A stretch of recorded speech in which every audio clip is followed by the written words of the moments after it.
지난 600년간의 정부 기록들이 보관돼 있는 정부 기록 보존소. 그 폐쇄의 문이 열리고 극비로 보관돼 있던 한 문서가 잠을 깼다.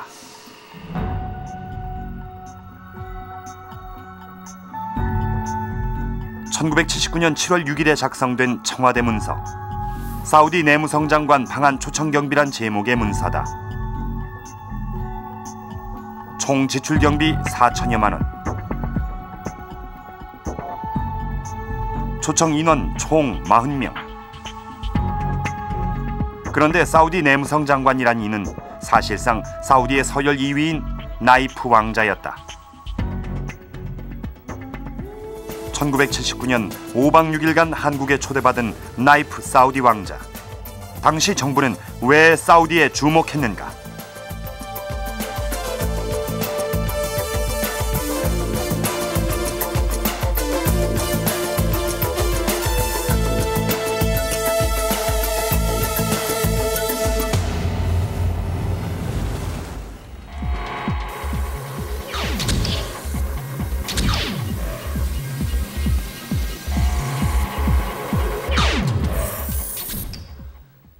조선왕조실록 원본부터 김대중 대통령의 결재 문서까지 이 정부기록 보존소에는 아직도 수많은 자료가 역사의 비밀을 안고 보관돼 있습니다.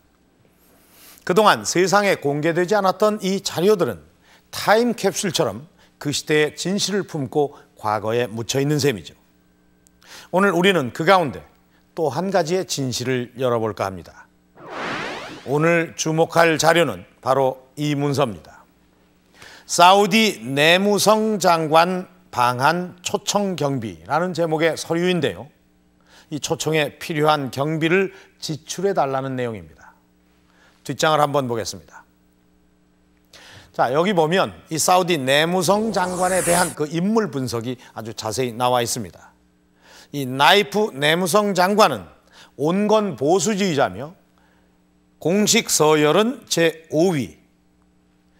하지만 실질적으로는 친형인 황태자 겸 제1부수상 다음가는 실력가라고 되어 있습니다.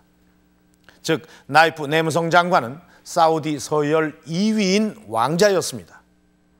이 청와대 비서실에서는 사우디 왕자 초청 경비로 약 4천만 원을 보고하고 있습니다. 글쎄, 이 지금의 물가 인식으로는 어느 정도의 돈인지 쉽게 짐작이 되지 않는 액수인데요. 자, 과연 사우디 왕자는 한국에서 머문 5박 6일 동안 우리 정부로부터 어떤 대접을 받았던 걸까요? 단지 이 사우디 왕자의 행적을 추적해 보겠습니다.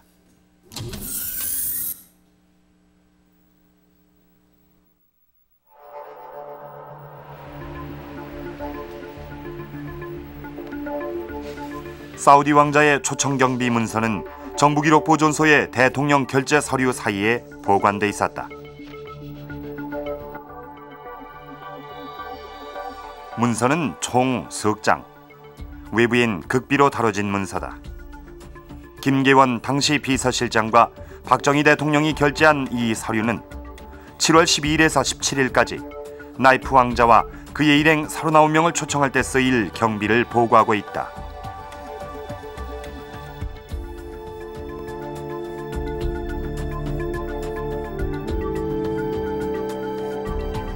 문서의 첫 장엔 왕자 일행을 초청하는 데 필요한 경비 약 4천만 원에 대한 내역이 나온다. 또 그 뒷장엔 5박 6일의 방한 기간과 40명의 초청 인원이, 그리고 방한 주요 일정 내용들이 자세히 설명돼 있다. 그렇다면 7월 12일에서 17일까지 40명의 왕자 일행은 한국 정부로부터 어떤 대접을 받았던 것일까? 왕자 일행이 묵었던 서울의 한 호텔. 하지만 이곳에선 79년 당시의 자료나 흔적을 전혀 찾아볼 수 없었다. 그렇다면 현재 외국 국빈들이 묵는 객실은 어떤 곳일까? 이 호텔의 최고급 객실인 프레지덴셜 스위트룸.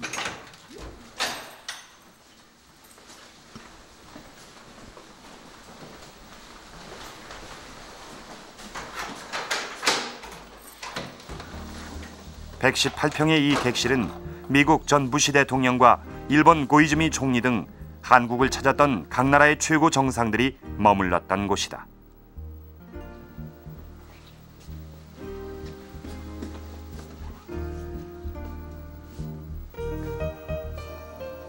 (1979년) 한국에 초청됐던 나이프 왕자도 아마 현재 국빈들이 사용하고 있는 이 객실을 사용했을 것이다.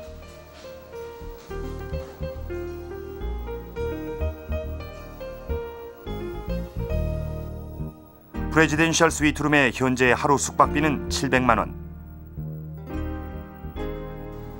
그런데 당시 왕자 일행의 5박 6일 객실료보다 2배 이상 많이 쓰인 비용은 오찬 및 만찬비였다.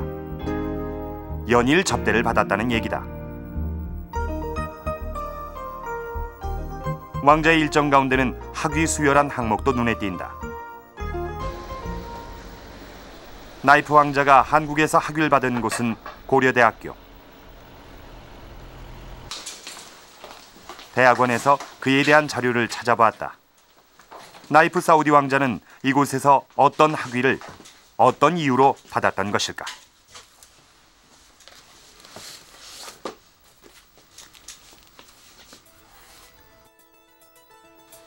역대 고려대학교에서 수여한 명예박사 관계처를 뒤지던 중 그의 이름이 발견됐다.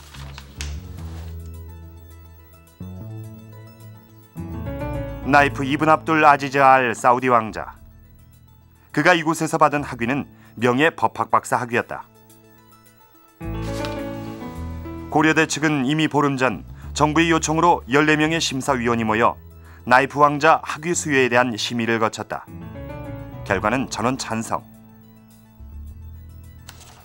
한국과의 경제협력 증진에 대해 노력한 그의 공적이 인정됐기 때문이었다.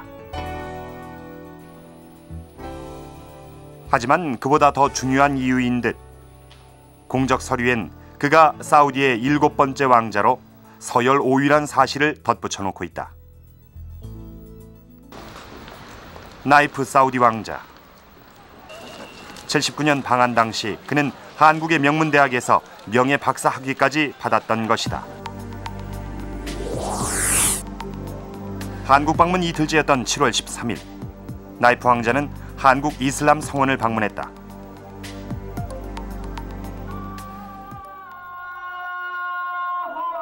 지난 1976년에 설립된 한국 이슬람 중앙성원.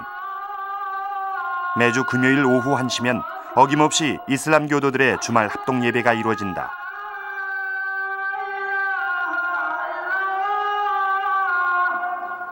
(79년) 나이프 왕자가 이곳을 방문했을 때도 합동 예배가 있던 금요일이었다. 그날을 생생하게 기억하는 이가 있다. 현재 한국 이슬람 성원의 예배를 이끌고 있는 이 행내 이맘. 내무부에서 이제 나이프 왕자가 저희 성원을 방문한다는 그런 전화를 받고 저희들이 이제 밖에서 이제 고대하고 있었죠. 그때 비가 좀 내리고 있었어요. 그래서 맞이해서 성원, 그때가 아마 주마 예배, 합동 예배일 거예요. 합동 예배 참여를 하고 그리고 이제 내려오셨는데 그때 나이프 왕자가 남긴 한 장의 사진이 한국 이슬람 25년 사란 책에 남아있다. 여기 보면은 그 나이프 왕자가 오실 때 우리가 밖에 나가서 영접한 사진이 여기. 요 사진이네. 예. 이분이 나이프 왕자시고 이분이 작고하신 우리 전 이맘 되신 분이고. 79년 한국 이슬람 성원을 방문했을 당시의 나이프 사우디 왕자의 모습이다. 뭐 이슬람 국가야 훌륭한 성원도 많고 그러지 않습니까? 우리나라에서 이 성원이 이슬람 성원이 있다는 게 아마 이렇게 귀해서 그랬는지 정말 아주 기분 좋아하시고 흐무대하시고 그런 모습이 지금도 연상이 됩니다.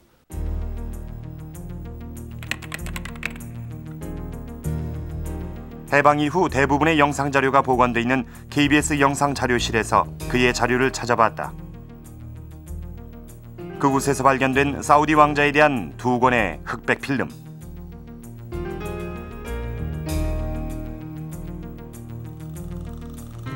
왕자가 한국을 떠나기 전날이던 79년 7월 16일 청와대를 방문해 박정희 대통령을 만났던 내용이 담겨 있다. 그날 나이프 왕자는 박 대통령으로부터 훈장까지 수여받았다. 국권신장과 우방과의 친선에 공헌이 큰 자에게 주는 수교 훈장, 그것도 광화장이라는 1등급 훈장이었다. 1979년 사우디에서 왔던 나이프 왕자. 그는 한국에 초청된 5박 6일 동안 최고 국빈으로서의 접대를 받고 떠났다.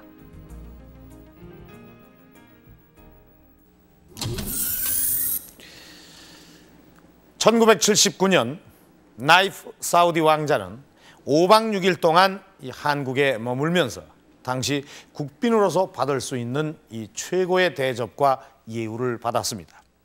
대통령 훈장과 박사 학위까지 받았죠. 그럼 한국 정부는 왜 사우디 왕자를 초청해서 이렇게 최고의 접대를 했던 걸까요? 자, 초청 경비 문서를 다시 한번 보도록 하겠습니다. 이 문서 첫 부분에 이 사우디 왕자를 초청한 이유를 밝히고 있는데, 자, 여길 보면 이 한국과 사우디 간의 우호 증진을 위해서다 이렇게 돼 있습니다. 우호 증진이라.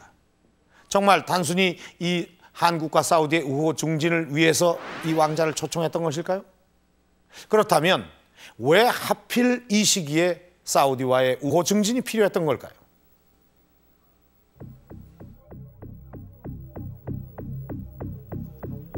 문서엔 관계자들의 흔적이 남는 법.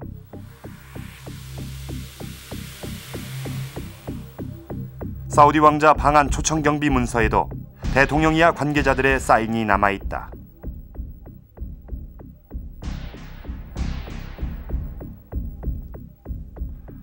청와대 경제 제1비서실에서 작성한 이 서류를 대통령에게 보고한 이는 서석준. 당시 청와대 경제수석 비서관이었던 인물이다. 취재진은 그의 고향인 경북 성주로 향했다. 서석준의 생가는 청사기념관이란 아담한 건물로 꾸며져 있었다. 성주 출신 유림들이 펴낸 고서 1,300여 권과 향토자료 770여 권을 소장하고 있는 도서공간. 청사 서석준을 기리기 위해 세워진 기념관이었다.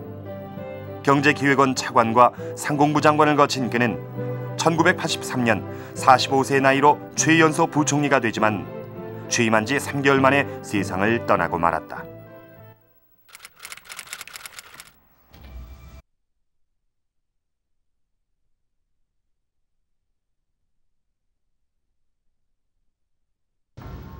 그 사건으로 순직한 수행원들 가운데 3개월 전 부총리로 취임한 서석준도 포함돼 있었다. 이제 고인이 된 그에게선 어떠한 증언도 들을 수 없는 상태.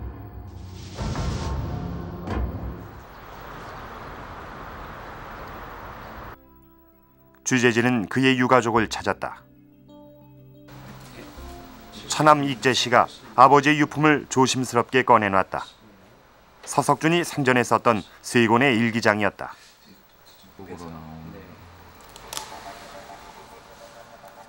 1980년 일기장의 첫 부분엔 79년 연말의 일기가 남아있다.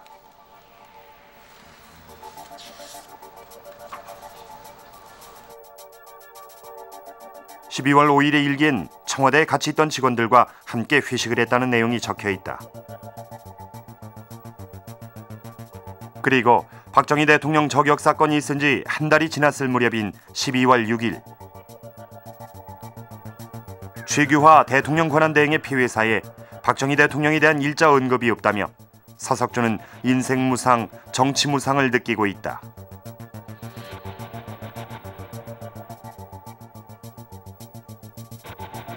하지만 남아있는 서석준 일기의 시작은 79년 12월 3일.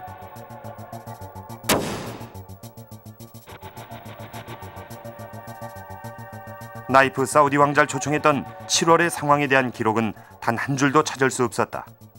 그럼 당시의 상황을 누가 말해줄 수 있을 것인가?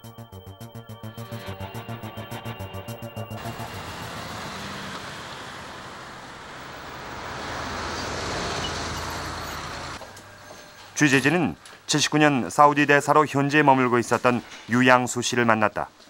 당시 사우디와 우리의 관계에 대해 잘 알고 있을 인물이었다. 다행히 그는 나이프 왕자가 초청될 당시의 상황을 뚜렷하게 기억하고 있었다. 나이프 왕자가 한국에 어떤 일로 초청이 되었습니까? 나이프 왕자 한국 초청은 그 당시에 우리가 제2차 오일 쇼크 나지 않았습니까? 오일 쇼크가 났는데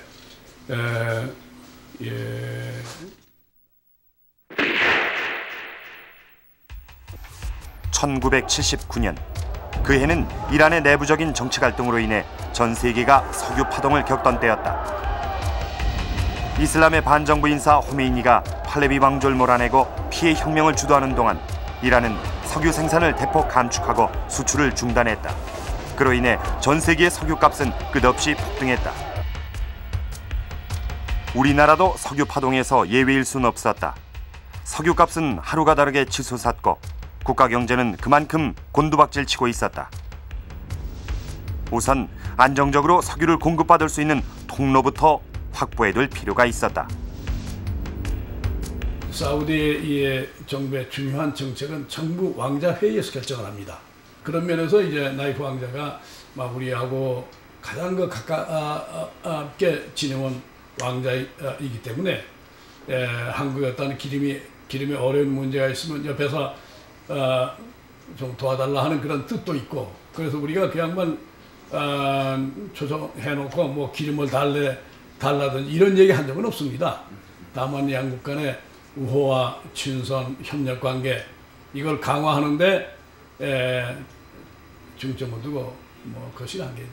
그래서 이제 석유 문제가 만일 석유성에서 이제 무슨 말이 나오면은 한마디라도 옆에서 거들어주면은 그만큼 도움이 되는 게죠. 네. 1979년 석유 파동의 위기를 겪으며 우리가 사우디 왕자를 최고의 국빈으로 대접한 것은 모두 몇 해 전에 경험했던 아찔한 기억 때문이었다.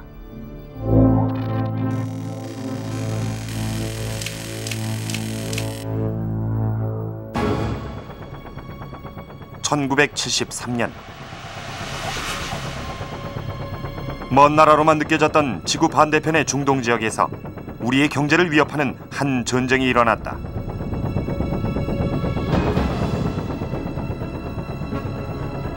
이집트의 사다트 대통령이 소련제 미사일과 로켓으로 이스라엘을 기습 공격한 것이 전쟁의 신호탄.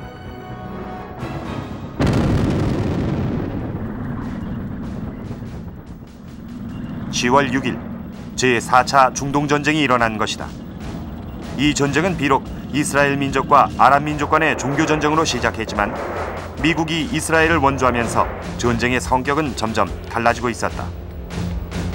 사우디와 아랍 산유국들이 미국의 이스라엘 지지를 반대하며 석유의 무기화를 선언한 것이다. 최악의 무기는 석유 공급량 25% 감축. 그들은 석유 소비국을 아랍 국가와의 친분도에 따라 분류하고 비우호국에겐 공급량을 25% 감축하기로 결정했다. 우리나라도 비우호국으로 분류됐다. 특히 우리가 사용하던 석유의 60% 이상은 사우디산. 미국의 메이저 석유 회사들을 통해 사우디의 석유를 공급받고 있던 상황이었다. 사우디가 공급량 감축을 선언하자 미국 메이저 석유 회사들도 각각 우리에게 수출하는 석유량을 감축했다. 평균 22% 감량. 그것은 곧 경제 위기를 예고하는 것이었다. 4분의 1, 1년 사용량의 4분의 1이 줄어드는 겁니다. 그것이 대한민국이라는 나라를 이렇게 굴게 만드는 건데 그게 없다고 생각을 해보세요. 새까매지는 거죠. 마침 그 해는 박정희 대통령이 중화공업 육성책을 발표했던 해. 따라서 정부는 이제부터 중화공업 육성의 시책의 중점을 두는 중화공업 정책을 유신체제는 한 사람의 권력을 영구적으로 보장해주는 독재체제이기 때문에 그야말로 누가 보더라도 참 저런 독재체제가 있을 수 있느냐 이런 얘기를 할 수 있는 그런 체제였습니다. 따라서 국민한테 줄 수 있는 청사진이라고 할까 그런 것이 5.16 군사 쿠데타보다도 훨씬 적었죠. 따라서 경제발전이라는 그러한 청사진을 제외하고 다른 것을 제외시할 수 있는 그런 것들이 아주 약했다고 볼 수 있습니다. 거기에서 나온 것이 중화공업화라고 볼 수가 있죠. 73년 7월 포항 종합제철을 준공하며 야심차게 출발했던 중화공업 정책도 사우디의 정책으로 당장 중단될 상황이었다. 그것은 박정희 정권을 한순간에 무너뜨릴 위기이기도 했다.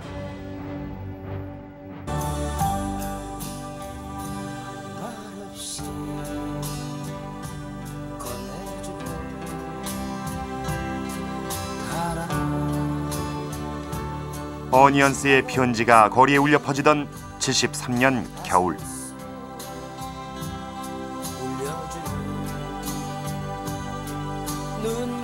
석유를 구할 길이 없어 발을 동동 구르던 서민들은 유난히 추운 겨울을 맞이하고 있었다.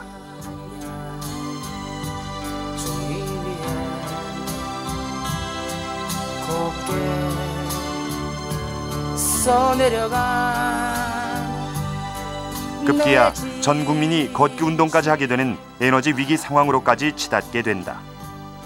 결국 사우디의 석유 무기화 정책은 그의 겨울 바로 현실화되고 있었다.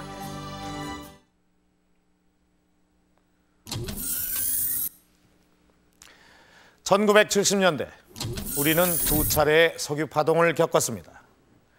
제1차 석유 파동은 73년 중동과 이스라엘의 전쟁으로 인해 일어났고, 제2차 석유 파동은 79년 이란의 내부 정치 문제 때문에 발생을 했습니다. 한국 정부가 이 사우디 왕자를 초청했을 때는 바로 제2차 석유 파동이 진행되고 있던 무렵이었죠. 이 에너지 자원이 없는 우리나라에게 이 석유 파동은 곧 경제 마비를 뜻하는 것입니다. 그래서 이 에너지 위기를 극복할 아주 중요한 열쇠를 한국 정부는 석유 매장량 1위인 사우디로 삼았던 것이죠.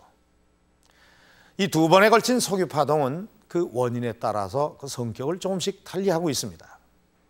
이란의 내부 정치 문제 때문에 발생이 됐던 제2차 석유 파동은 그 원유가만이 문제였지만, 석유를 무기화하고 공급 자체를 줄였던 제1차 석유 파동은 돈을 가지고 있어도 그 석유를 구입할 수가 없는 더욱더 절박한 상황이었습니다.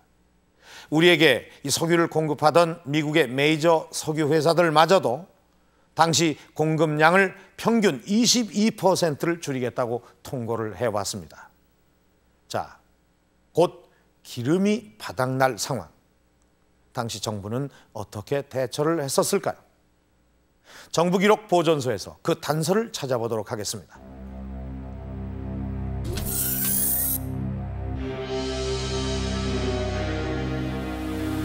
당시 정부가 가장 시급하게 해결해야 할 문제는 미국 메이저 석유 회사. 정부기록 보존소에서 그와 관련된 자료를 찾던 중 원유 공급 교섭 출장 보고라는 한 문서가 발견됐다. 당시 원유 공급을 교섭하러 갔다면 그곳은 분명 미국이었을 것이다. 보고서의 상단엔 비서실장과 대통령의 사인이 남아있고, 하단 오른쪽엔 작성자의 것인 듯한 오라는 사인이 새겨져 있다. 문서 하단에 오라고 이렇게 표기가 되어 있는데, 당시 경제 제2수석 비서관이었던 오원철 비서관입니다. 취재진은 미국 출장에 대한 사연을 듣기 위해 보고서 작성자 오원철 당시 비서관을 찾았다. 그를 만난 곳은 경기도 청평에 있는 자택. 그는 3공화국의 핵심 인물로 활약했던 정치 인생을 접고 조용한 여생을 보내고 있었다. 오원철은 박정희 대통령이 국보라고 부를 만큼 중화공업과 방위산업 분야에선 신임을 받던 인물이었다. 그가 대통령의 긴급 호출을 받은 것은 11월 7일. 미국 메이저 3사가 원유 감축을 발표한 바로 다음 날이었다. 상공부 차관보 시절 정유공장 건설에 관여하면서 석유회사 최고위층과 친분이 많은 이가 바로 오원철이었다. 그에게 내려진 특명은 미국에 가서 석유를 구해오라는 것이었다. 좀 찔끔을 했습니다 그때. 근데 밖에서는 아무 말 없이 제 얼굴만, 제 눈만 노려보고 계시더니 내일 당장 떠나 그 말씀만 하셨습니다. 그래서 저는 각하의 명령은 지상명이기 때문에 네 알았습니다. 그러고 나왔습니다. 오원철의 미국 출장 동행자는 당시 중화학 담당 비서관이었던 김광모 비서관. 두 사람은 곧바로 미국 메이저 3사를 공략할 작전 기획부터 짰다. 어떻게든 석유 공급량을 이전 상태로 돌려놔야만 했다. 어떻게 하면 회장을 꼭 만날 수 있겠는가 하는 것이 첫째의 결국 전략이었습니다. 그 방법은 아무래도 우리나라에서는 박 대통령의 친서를 가지고 갈 수밖에 없다 해가지고 가깝게 친서를 그럼 내려주십시오 하고 말씀을 해가지고 새 회장에 대한 친서를 만들었습니다. 우선. 오원철과 김광모는 대통령의 친서 3통을 들고 다음 날 미국으로 떠났다. 그들이 먼저 공략한 곳은 피츠버그의 걸프사. 우리나라 석유의 50%를 공급하고 있을 뿐 아니라 30%라는 가장 많은 양의 석유를 감축하겠다고 통보한 회사였다. 특히 걸프의 도시 회장은 그동안 우리 정부가 여러 차례 초청하며 공을 들여놓은 인물이기도 했다. 오원철과 김광모는 우리나라는 에너지 자원이 전혀 없으며 분단국가란 특성을 안고 있다는 점부터 강조했다. 그리고 계획한 대로 메이저 회사의 책임을 묻는 강공법을 펼쳤다. 너희들이 들어올 때 뭐 때문에 들어왔냐? 한국을 살리려고 들어온 거 아니냐? 그러니까 이걸 감축을 하게 되면 한국 죽는다. 그냥 옛날 정의 이걸 생각해서 절대 감량을 해서는 안 된다. 이렇게 어거지를 쓴 거죠. 이게 없게 되면 우리나라 경제는 큰 위기에 몰린다 하는 얘기는 당연히 할 수밖에 없습니다. 근데 그것만 가지고서는 딴 나라 사람들, 딴 회사 사람들 다 똑같은 얘기를 할 테니까 그거 가지고 통하지 않을 거로 생각했습니다. 1차 설명을 마친 오원철은 정부 입장에서 할 말이 있다고 했다. 그리고 원유 담당 부서장에게 버럭 화를 내며 원유 담당자로서의 책임을 따져묻기 시작했다. 여보 부서장 말이지. 당신은 갈프의 대표인데 우리나라에 원유 공급을 할 책임이 있는 거 아니냐. 그런데 지금까지 이런 사건이 일어날 때까지 아무 보고도 나한테 정부에다 한 적 없고 갑자기 말이 30%를 감축한다는 얘기를 한다는 건 이건 계약 위반 아니냐 하는 입장이죠. 그래서 거기서 대단한 기합을 넣습니다. 나로서는 말이죠. 그것은 회장에게 책임을 추궁하는 것이나 다름없었다. Stop! Get out! Get out! Get out! Get out! Get out! Get out! Get out! 도시 회장은 당장 나가라고 소리쳤다. 도시가 스탑하단 말이야. 싸움을 하려면 바깥에 나가서 해라. 보고 기분이 나빠. 그 사람 성격이 강한 사람이 넌 얘기를 합니다. 오늘 얘기하니까 다 해서 잠깐 비었죠. 회장의 결과를 기다리는 두 사람의 심정은 타들어갔다. 다른 나라들은 굽신거리며 비위를 맞추는데 도리어 호통까지 치고 나온 길이었다. 도시 회장이 두 사람을 다시 부른 것은 약 1시간 후. 도시 회장은 힘있는 목소리로 결과를 알렸다. 걸프 회사를 대표해서 사랑하는 대한민국과 박 대통령에게 30만 톤의 원유 수송선 한 척을 특별히 배정한다. 이 뜻을 박 대통령에게 전해달라. Yes, sir. Yes, sir. Yes, sir. 너무나 감격스러운 순간이었다. 그래서 나는 말이죠. 무심코 나를 예스 하고 나오더라고요. 나 무사람을 생각해서 예스 고맙습니다. 우리나라를 이만큼 도와줄 수 있는 내가 아니라 10번이라도 해야 되겠다고 생각했어요. 그냥 어깨가 오히려 어깨가 축 늘어지는 그런 기분입니다.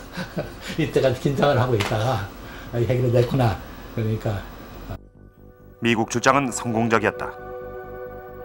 걸프로부터는 전년도 4, 4분기 원유 공급량보다 7.8% 증가한 일당 16만 5천 배럴을 확정받게 됐다.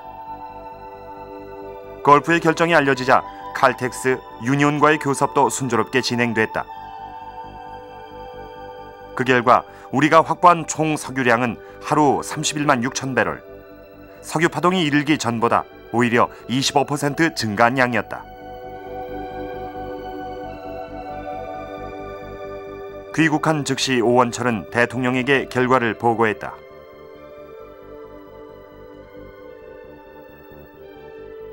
박 대통령은 오수석 수고했네라는 한마디뿐이었다. 하지만 곧 커피를 시켜주었다. 그것은 박 대통령이 내리는 최고의 치하였다. 그럼 좋겠죠. 더 이상 뭘 필요하겠어요. 알아주는. 커피 시키실 때까지는 기분이 좋으신 거예요. 그거는 말이죠. 커피가 훈장하고 똑같은 거라고 생각하면 된다. 그때는. 박정희 대통령은 알터니가 빠진 듯 오원철의 미국 출장 보고서에 힘찬 사인을 남겼다.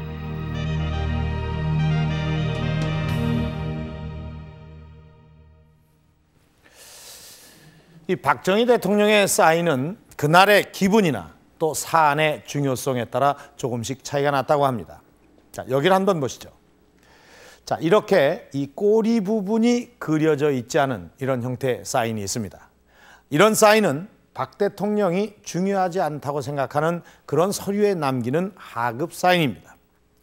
그리고 여기 이 꼬리 모양이 조금 남아있기는 하지만 이 완전한 형태가 아닌 이런 사인도 볼 수가 있습니다. 이것은 중급에 해당되는 사인입니다. 또 이 꼬리 모양이 완전한 나비 모양을 하고 있고 이 위에 점까지 찍혀 있는 이런 사인은 상급에 속하는 사인입니다. 이 상급 사인에는 이렇게 날짜까지 기록이 돼 있죠. 자, 그런데 이 오원철 수석 비서관의 보고서에 남아있는 사인은 상급 사인 아래 힘차게 밑줄까지 쳐놓고 있습니다. 이것은 당시 청와대 내부에서 영구보관용 문서라고 칭해지는 최상급 사인에 속하는 것이었습니다. 그만큼 박 대통령에게 석유 확보는 아주 중요한 사업 안건이었던 것이죠. 오원철 수석의 미국 방문으로 이 단기적인 석유 공급은 해결될 수 있었습니다. 그런데 이 문제는 사우디를 비롯한 산유국들이 이 점차 메이저 석유 회사들을 배제하고 이 석유 자원을 국유화하고 있다는 점이었습니다. 그러니까 앞으로는 메이저 석유 회사를 통하지 않고 산유국들과 직접 거래를 해야 된다는 얘기였죠. 그런데 당시 우리나라는 사우디를 비롯한 이 오펙 산유국의 비우호국으로 선정이 돼 있었습니다. 장기적인 석유 확보를 위해서는 이들의 입장을 바꿔놓아야만 했습니다. 결국 73년 연말 정부는 첩보작전을 방불케 하는 석유 확보 작전을 또 한 차례 펼치게 됩니다. 73년 11월 말 사우디 현지에선 연일 긴박한 소식들이 전해졌다. 한국 정부가 아랍 지지 선언을 하지 않고 중립적인 자세를 취하고 있는 것에 대해 사우디 정부가 점점 냉담한 반응을 보이고 있다는 것이었다.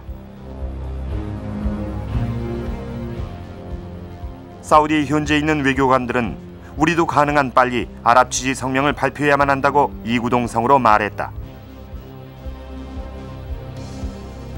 만약 아랍 코스를 지지하지 않는다면 비우호국으로서 받는 불이익에서 벗어날 길이 없다는 현지 판단이었다.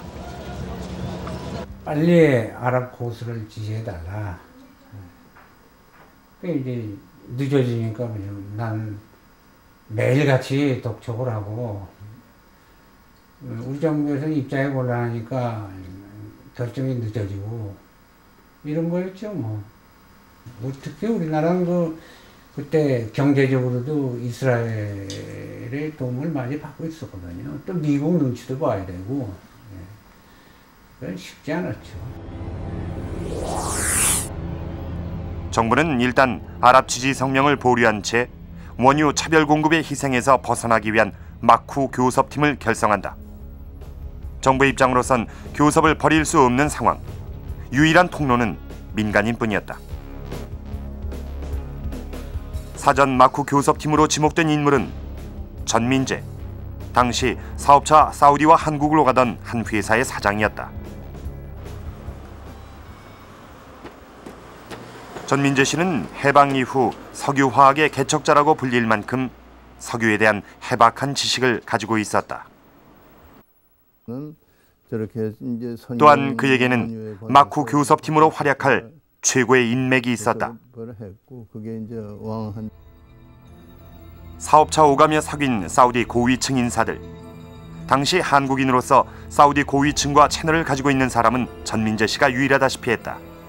그 당시 이제 오일 엠바고 때문에 그 각국에서 사람들이 와서 그걸 갖다 하고 그러니까 뭐 한두 나라겠어요. 그 왔던 사람들이. 그러니까 이제 어떠한 특별한 친분이 있어서 얘기가 들어가자면 공식으로 받아가지고 그게 처녀를 밟아서 들어가자면 시간이 걸리니까 빨리 갖다 명함 낼 수 있는데 통해서 그저 기왕 그런 그 기름 관계로 접촉한 길이 있으니까. 마쿠 교섭 담당 역할을 맡게 된 그는 개인적으로 친분 있는 사우디 고위층을 통해 정부의 입장을 캐물었다. 하지만 아랍 코스 지지 외엔 다른 해답이 없었다. 그는 곧 한국으로 편지를 보냈다.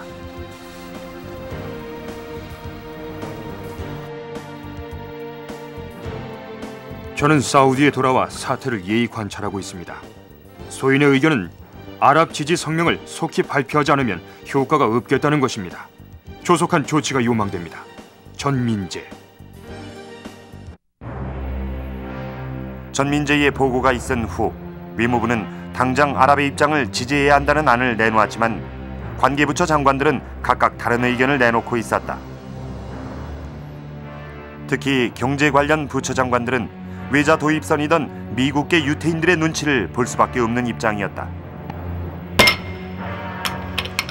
관계부처 대책회의는 수시로 열렸지만 외무부와 경제 관련 부처 간의 갈등으로 합의점은 끝내 찾지 못하고 있었다. 그거는 경제 관계에 있어서 미국의 의견 또는 미국의 금융계를 참 좌지우지하고 있는 유태계의 그 세력을 우리가 그렇게 가볍게 봐서는 안 된다. 이건 신중해야 한다. 그런 의견이 나오는 거죠. 당연히. 결국 정부는 12월 11일 최규화 특별보좌관을 정부 특사로 하는 사절단을 사우디에 급파기로 결정한다. 대통령 특사가 가가지고 현지 상황을 보고 꼭 지지 성명을 내야 되겠다 그러면 본국에 연락을 하라. 본국에 연락하면 즉각 지지 성명을 내겠다. 최규화 특사 일행은 아랍 지지 성명 발표에 마지막 결정권을 안고 12월 11일 사우디로 날아갔다. 사우디의 수도 리야드에 도착하기까진 꼬박 사흘이 걸렸다. 그런데 사우디에 도착한 사절단은 당황할 수밖에 없었다. 아랍 지지를 선언하지 않은 국가는 특사의 신분으로도 국왕을 만날 수 없는 상황이었다.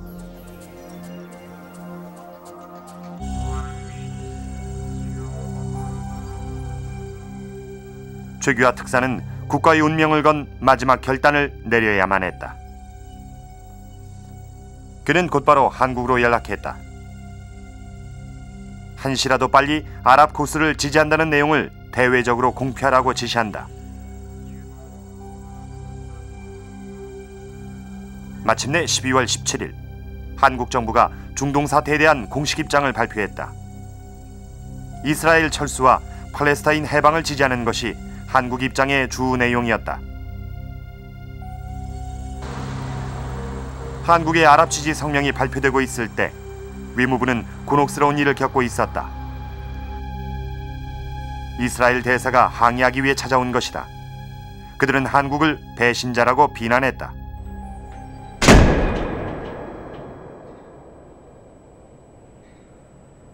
한국 정부에서 이러한 성명을 냈는데 이건 자기네로서는 섭섭하다. 그래서 내가 말하기를 이스라엘은 우리의 친구다. 한국은 이스라엘의 친구다. 친구가 무엇이냐? 서로 입장을 잘 이해하고 도울 때는 돕고 그러는 게 친구 아니냐?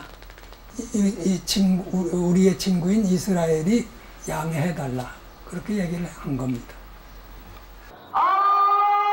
한국이 아랍 지지 성명을 발표한 당일, 사절단은 마침내 사우디의 파이잘 국왕을 만날 수 있었다. 기름 한 방울이라도 더 구하려는 심정으로 최규하 특사는 한국의 절박한 상황에 대해 설명했다. 우리 최규하 특별로장 그때 이제 단장으로 갔으니까 그래서 이제 우리나라 실적을 많이 설명을 했어요. 우리는 공산주의하고 대치하는 분단 국가고, 그 다음에 지금 155마일이라는 휴전선에서는 우리가 아직도 수십만의 군대가 우리가 경비를 하고 있고, 그 산 정상에는 영하 25도의 추위가 지금 있는 그런 상태다. 유리 공급이 제대로 차질이 있다면은 우리의 그 아들들이 동상에 걸릴 그런 그 우리나라 실정이니만큼 국왕께서 특별히 배려해서. 최규하 특사의 얘기가 끝나자 사우디 왕은 사절단이 전혀 예상치 못한 답변을 내놓았다. 필요한 만큼 다 가지고 가라. 최우호국 대우를 하겠단 말이었다. 아이고 이거 이제 살았구나 하는 생각이 들고, 더군다나 그렇게 뭐 아주 필요한 거 다 가지고 가라고 이럴 정도니까 참 떨렸죠. 감개무량했죠. 아유 뭐 그때는 참 뭐 표현을 뭐라고 하려 이제 눈물이 다 나네요. 예. 그래서 그날 우리 그 전하게 대사 공간에서 식사를 하면서 우리끼리 조촐하게 그 사우디아라비아 술을 못 팔 때니까 대사가 술을 한 병 가지고 있더라고요. 그러면서 거의 눈물을 흘렸습니다. 그만큼 감격을 했어요 그때.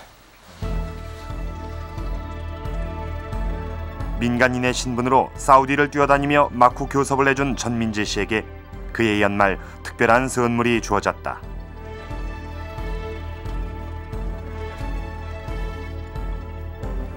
직접 받으신 건가요? 12월 26일 박정희 대통령이 전민재 씨에게 보낸 한 통의 친필 편지.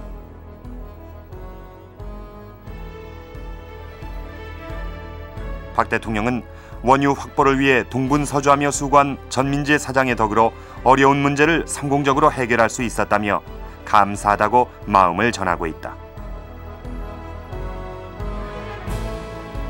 1973년 겨울 국가 전체를 뒤흔들었던 석유 파동의 위기가 그렇게 점점 고개를 숙이고 있었다.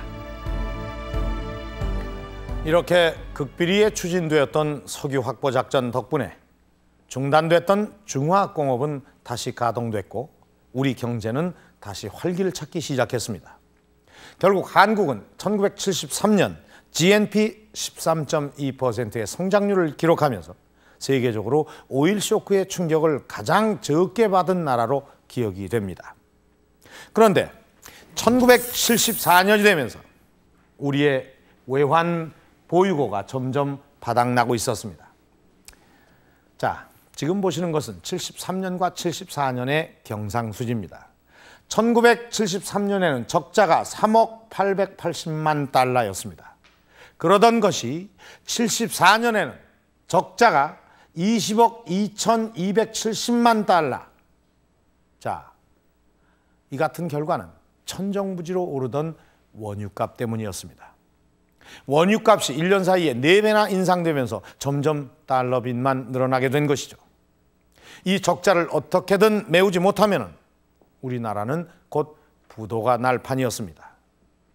이 달러 빚을 갚기 위한 획기적인 방안이 필요했던 것입니다. 74년 초 청와대에서는 해외 자금을 빌리기 위한 전화 통화가 끊이지 않고 계속됐다. 우리나라에 달러가 부족할 거 아닙니까? 달러가 부족하니까 하루하루 결제가 국가적인 결제가 안 되는 거예요. 그 전화만 맞는 거예요. 언니 돈 어디로 돌려라, 어디 돈이 안 들어왔나, 이 얘기만 하시는 거예요. 그러니까 각 개인이 부도가 날 때쯤 하게 되면 돈 안 들어왔나, 부도 어떻게 막아라, 그거하고 똑같은 입장이죠. 오원철은 김광모 비서관에게 일본의 움직임을 알아보라고 했다. 조사 결과 우리와 석유 파동을 함께 겪었던 일본은 달러를 벌기 위해 이미 중동으로 진출하고 있었다. 이미 중동 진출을 하고 있었죠. 일본은. 일본의 상사의 힘이라고 하는 것은 뭐 여러분 아시지만은 대단한 힘이었었죠. 놓치지 않는 데가 없었죠. 그래서 알아보라고 그러니까 중동에 나가려고 합니다 하고 왔다 이거죠. 영어구나 하고 느껴보죠. 직감적으로. 중동이구나. 중동이구나. 이것밖에 해결할 길이 없다고 느껴보죠. 그래서 거기에 대해서 계획을 짜기 시작한 거예요. 오원철 비서관은 곧바로 중동 진출 방안을 작성해 대통령에게 보고했다. 그러자 박 대통령은 천재일우의 기회라며 적극적인 지지를 약속한다. 삼환기업은 중동 진출에 좋은 모델이었다. 이미 72년부터 사우디로 나가고 있었던 삼환. 경부 고속도로를 닦으며 쌓았던 노하우를 해외에서 써먹을 기회를 노리던 중 경제개발 계획이 한창이던 중동이 눈에 띈 것이다. 삼환은 사우디에서 한국인 특유의 성실성을 인정받고 있었다. 제다시 미화공사를 할 때 일이었다. 삼환은 공사기간을 단축하기 위해 야간 공사까지 강행할 작정이었다. 그런데 문제는 공사장을 밝힐 조명이었다. 전기시설조차 안 돼 있을 때였다. 이걸 뭘로 하느냐, 어떻게 하느냐 하는 것에 대해서는 고민 덩어리죠. 그런데 이제 어떤 기능공 하나가 그거 우리 손방망이 쓰자고. 이 손방망이에다 붙일 기름은 그저 뭐 흔한 나라죠. 그러니 크게 손방망이 맹글어 가지고 그걸 갖다가 비친 거예요. 그것이 그 유명한 횃불 신화였다. 공사장에 세워진 횃불은 장관을 이뤘고 밤을 새워가며 일하는 한국인 기술자들은 곧 사우디인들의 화제거리가 됐다.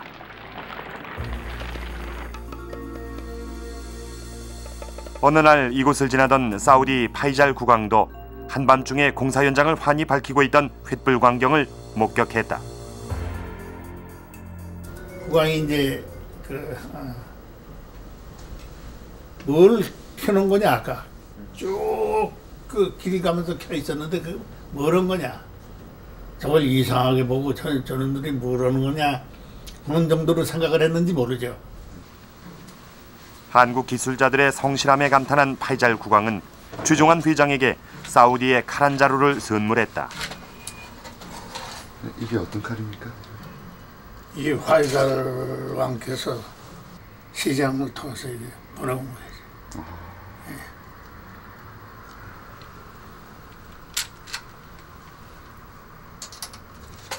삼환의 횃불 신화는 우리 기술자들이 중동으로 진출해 충분히 성공할 수 있다는 확신을 준 사례였다.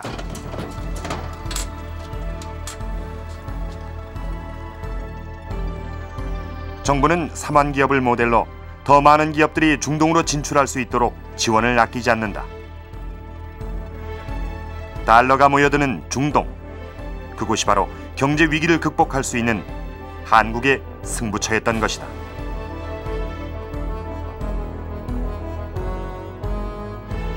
76년 9월, 급기야 공사는 밀려오는데 기술자가 부족한 사태까지 발생했다.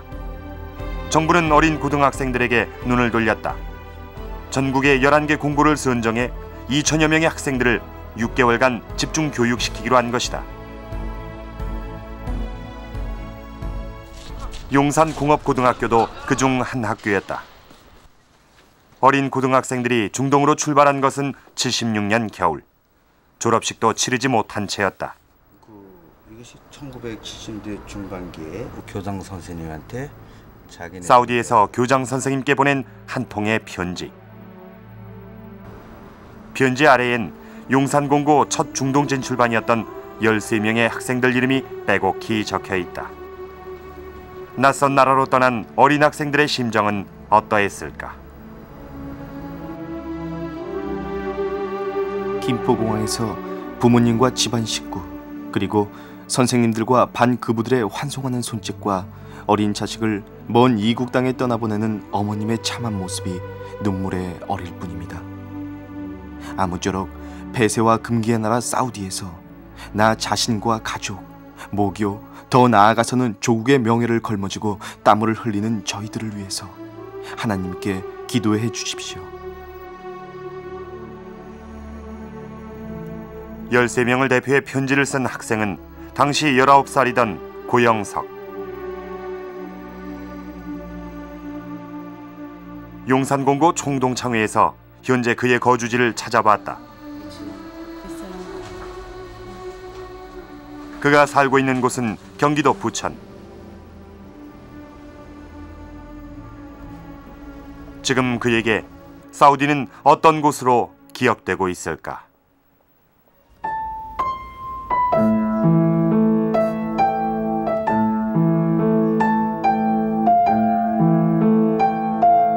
(27년) 전 가족을 떠나 뜨거운 사막에서 20살을 맞이해야 했던 고영석 씨. 이제는 한 아이를 둔 어엿한 가장이 됐지만 그 시절에 대한 기억은 아직도 생생하기만 하다. 하루빨리 돈을 벌겠다는 생각으로 고향을 떠나 자취를 하며 다닌 서울의 공고.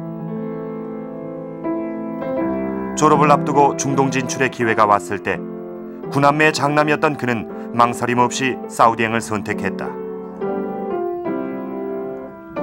사우디에서 어린 고영석을 기다리고 있던 것은 낯선 풍경과 낯선 사람들. 뼈에 사무치는 외로움에 남몰래 눈물을 흘리곤 했다.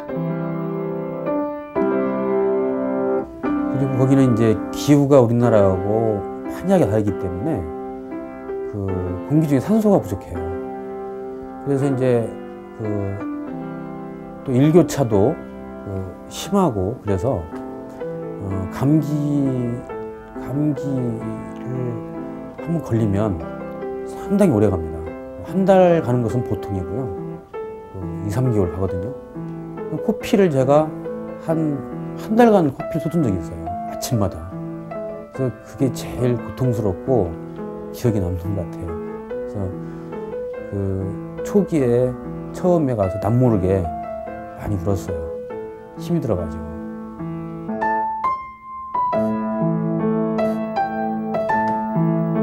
겨우 18, 19이었던 어린 기술자들. 그들은 가족들을 위해 그리고 나라를 위해 피와 땀을 팔아 달러를 벌어들였다. 결국 수많은 기술자들과 어린 고등학생들의 중동 진출로 박 대통령의 중화공업은 다시 가동됐고 한국 경제는 점점 성장하게 됐다. 무역 획대 회의가 끝마치게 되면은 회식을 하게끔 돼서 각각을 모시고. 근데 중동에서 많은 일감을 받아왔기 때문에 박 대통령께서 정정 회장, 정정 회장이 중동에서 공이 커 하고 얘기를 하셨거든요. 그러니까 정정에 버떡 일어나더니 말이죠. 그거 제 공 아닙니다 말이죠. 제가 공부를 했습니까? 영어를 할 줄 압니까 말이죠. 제 공 아닙니다. 내 부하인 중역들이 뭐 외국 기술 작업에 비해서 기술이 더 낫습니까? 뭐 교섭 능력이 더 많습니까? 저희 중역들의 공도 아닙니다. 단지 우리의 기능공들입니다. 그 더운 데서 말이지. 묵묵히 조국을 위해서 일해서 돈 버는 야네들의 공입니다 말이죠. 야네들 참 훌륭하게 일하고 있습니다 말이죠. 기술도 우수합니다. 이 얘기를 해서 박 대통령께서 말이죠. 그 정 회장 참 좋은 얘기를 했어 하고 얘기했어요. 1970년대 석유 파동으로 겪은 두 차례의 경제 위기. 한국이 그 위기를 극복할 수 있었던 것은 바로 사우디에서 흘린 수많은 근로자들의 땀이 있었기 때문이었다.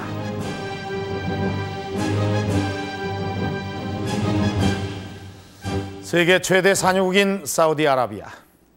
1970년대 우리는 그 나라로 인해 경제 위기를 겪었지만 또 그 나라를 이용해서 슬기롭게 그 경제 위기를 극복했습니다. 결국 사우디에서 흘렸던 많은 노동자들의 피와 땀이 그리고 석유를 확보하기 위해 발로 뛰어다닌 정부의 노력이 70년대 위기에 처해 있던 한국의 경제를 살려낸 것이죠.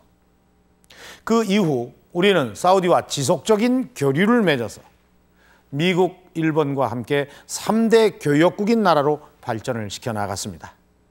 이후 우리는 석유 문제가 생길 때마다 사우디의 도움을 구할 수 있게 됐고 1979년 이 나이프 사우디 왕자를 초청하게 된 것도 바로 그 때문이었습니다. 오늘 우리는 이 정부기록 보존소에서 발견된 사우디 왕자 초청 경비 문서를 시작으로 1970년대 석유 파동의 위기를 어떻게 이겨냈는지 알아봤습니다. 지금도 전 세계는 석유로 인해 뜨겁게 달아오르고 있습니다. 물론 각 시기마다 그 해법은 다르겠지만 역사가 남긴 성공적인 사례는 분명 오늘날 우리에게 많은 조언을 해줄 것입니다.